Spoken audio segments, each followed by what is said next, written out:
I found this at a local train show for only $10. It's missing a few parts. The smokestack, headlamp, bell, and whistle are long gone, but that's okay because I think I can replace them with plastic parts I'll make.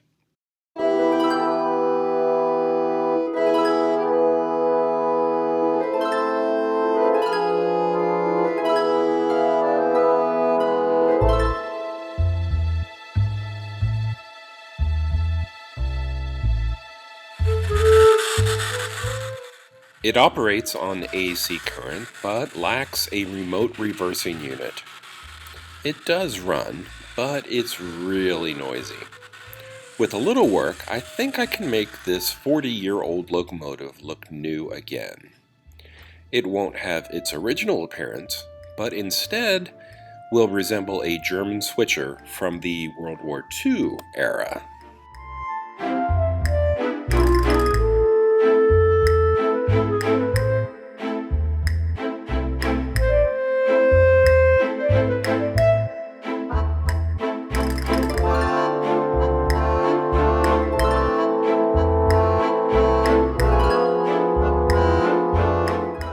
My selection of sheet styrene and plastic tubing should be enough to build the replacement parts.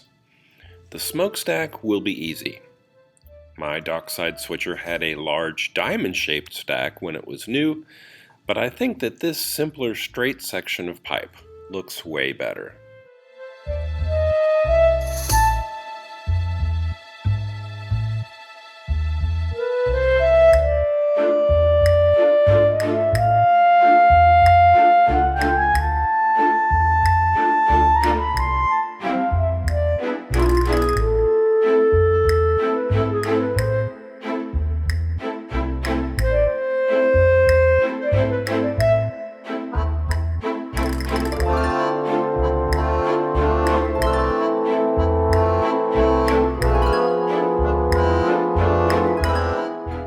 There's a part that's broken off and missing from the front area too.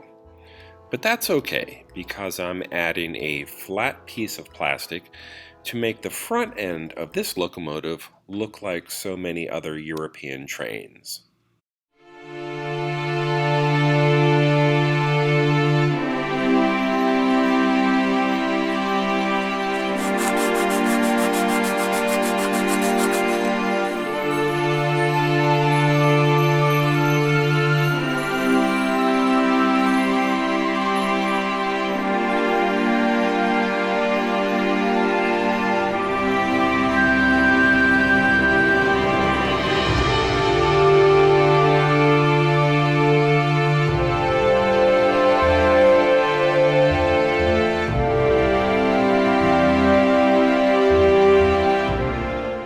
About a month ago, I converted a different Lionel train to German specifications using plastic tubing and upholstery tacks. And now I'll do the same thing here.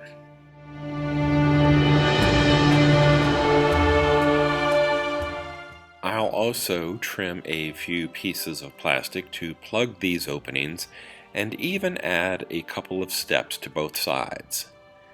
I won't do it now, but I was also thinking about separate handrails made from brass at the front here towards the leading edge in front of the boiler. I may do that later because I'm also thinking about LED lighting, but I haven't figured that out because there's so little room in the shell for a voltage rectifier. LEDs need DC, and this switcher runs on AC. A Dockside Switcher is the model I first had in mind when I wanted a German locomotive. It took a while to find one, but I'm glad I waited. It's already starting to look vaguely European, but smoke deflectors on either side of the boiler will define it as German.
original headlamp was non-functional and looked like something from the Old West. My replacement won't light up either, but its basic shape will at least give the impression of a mid-20th century design.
I've replaced a few things and added some new stuff, yada yada yada, and now it's time for paint.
Lots of train collectors have flat cars full of American Army equipment.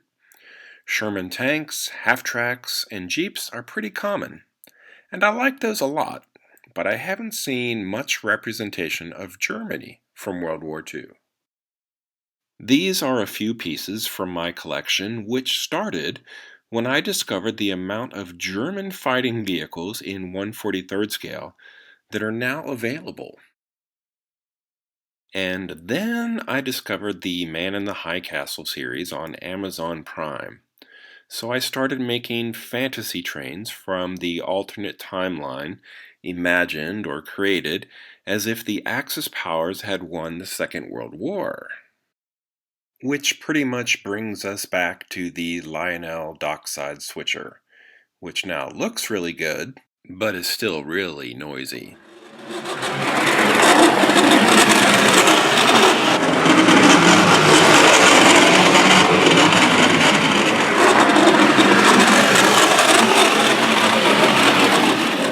The cleaning and the lubrication didn't really help very much, did it? I'm a little disappointed. I thought it was going to be a lot quieter. That's okay. It still looks good.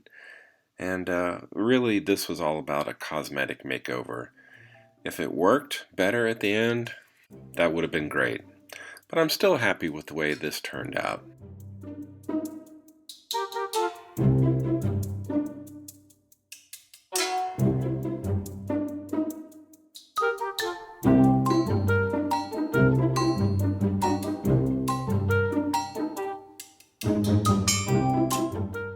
If you enjoyed this video, please like and subscribe.